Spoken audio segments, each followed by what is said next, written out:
इस कहानी की शुरुआत होती है दिल्ली रेलवे प्लेटफॉर्म से। दीपक अपने भाई की शादी में जाने के लिए दिल्ली रेलवे प्लेटफॉर्म पर अपनी ट्रेन आने का इंतजार कर रहा था कि तभी एक लड़की उसके पास आकर पूछती है, ये दिल्ली से अजमेर जाने वाली ट्रेन कितने बजे तक आएगी? दीपक 8 बजे तक। वह लड़की फिर वही प्लेटफॉर्म पे ही बैठ जाती है और ट्रेन के आने का इंतजार करने लगती है। थोड़ी देर बाद रात के 8 बज जाते हैं लेकिन ट्रेन नहीं आती। दीपक काउंटर पे जाकर पूछता है कि ट्रेन अभी तक क्यों नहीं आई? तो काउंटर वाले दीपक को बताते हैं कि घना कोहरा होने के कारण ट्रेन थोड़ी देर से पहुंचेगी। अब दीपक उस लड़की के पास जाता है और कहता है कि घना कोहरा होने के कारण ट्रेन थोड़ी देर से आएगी। वैसे आपको जाना कहाँ है? लड़की, मुझे अजमेर जाना है। दीपक, मैं भी भीलवाड़ा ही जा रहा हूँ अपने भाई की शादी में। दोनों ट्रेन आने का इंतजार करने लगे।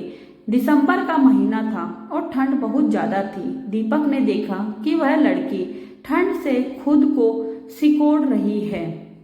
दीपक 2 चाय लेकर उसके पास जाता है और कहता है, ठंड थोड़ी ज़्यादा है, क्या आप चाय पीना पसंद करोगी? लड़की, धन्यवाद। अब दोनों एक साथ चाय पीने लगे।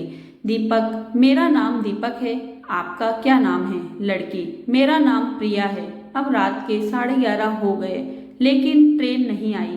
दीपक ने प्रिया से कहा कि चलो हम वेटिंग हॉल में जाकर बैठते हैं, यहाँ पर ठंड ज़्यादा है। दोनों हॉल में जाकर बैठ जाते हैं। थोड़ी देर बाद प्रिया को नींद आ जाती है। अब दीपक की आंखें प्रिया को ही देख रही थी।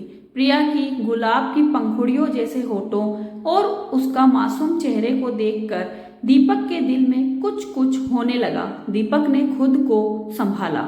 रात के 2 बजे ट्रेन प्लेटफॉर्म पर आती है। दीपक तुरंत जाकर प्रिया को उठाता है और फिर दोनों ट्रेन में जाकर बैठ जाते हैं। प्रिया दीपक से पूछती है, आप दिल्ली में क्या करते हैं?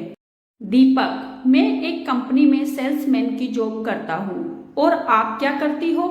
प्रिया, मैं अभी दिल्ली में होटल मैनेजमेंट की पढ़ाई कर रही हूँ। दोनों एक दूसरे से बातें करने लगे और बातों ही बातों में प्रिया ने दीपक से पूछा कि क्या आपकी शादी हो गई? दीपक मुस्कुराते हुए बोला, नहीं, अभी तक तो नहीं हुई। प्रिया, आपकी कोई गर्लफ्रेंड? दीपक, नहीं, मेरी कोई गर्लफ्रेंड भी नहीं है।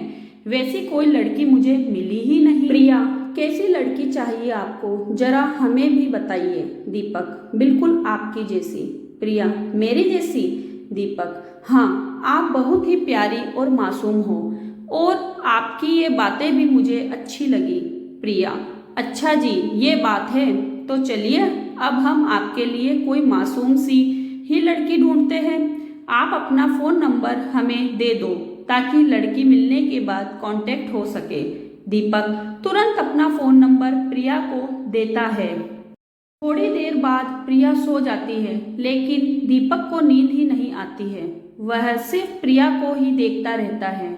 ऐसा लगता है मानो दीपक के दिल में प्रिया के लिए प्यार का फूल खिल रहा हो। दीपक उस पल को अपनी आंखों में कैद कर रहा था। वह सोच रहा था कि क्या पता फिर कभी प्रिया से मुलाकात होगी या नहीं। अब सुबह हो गई थी। ट्रेन अजमेर पहुंचने वाली थी। प्रिया दीपक से कहती है, मेरी मंजिल आ गई, अब मैं चलती हूँ। दीपक थोड़ा उदास हो जाता है। उसे ऐसा लगता है कि मानो कोई अपना उसे छोड़कर जा रहा है। ट्रेन अजमेर स्टेशन पे रुकती है और प्रिया मुस्कुराते हुए दीपक को अलविदा कहती है। दीपक ट्रेन की खिड़की से प्रिया की तरफ देखता है। प्रिया भी दीपक को आखिरी बार पीछे मुड़कर देखती है। उसके दिल में भी दीपक के लिए कुछ फीलिंग्स थी। ट्रेन अब स्टेशन से चल पड़ती है लेकिन दीपक अभी भी प्रिया को ही याद कर रहा था। कुछ समय बाद दीपक के फ़ोन पर एक मैसेज आता है जिसमें लिखा था, तुम्हारे लिए लड़की मिल गई, उसका नाम प्रिया है और ये उसका फ़ोन नंबर है। दीपक ने तुरंत उस नंबर पे कॉल किया और प्रिया ने कॉल रिसीव किया। प्रिया, तो लड़की कैसी लगी आपको? दीपक, बहुत अच्छी लगी। प्रिया, तो शादी करना चाहोगे? दीपक, जी बिल्कुल करना चाहूंगा। प्रिया, तो आ जाइए अजमेर। अब मानो दीपक की खुशी का ठिकाना ही नहीं रहा। उसे उसकी सपनों की रानी जो मिल गई थी। दीपक घर पहुंचने तक प्रिया से ही बातें करता रहा। दोस्तों, इस प्रकार दीपक और प्रिया की प्रेम कहानी की शुरुआत होती है। धन्यवाद। अब हम आपको मिलते हैं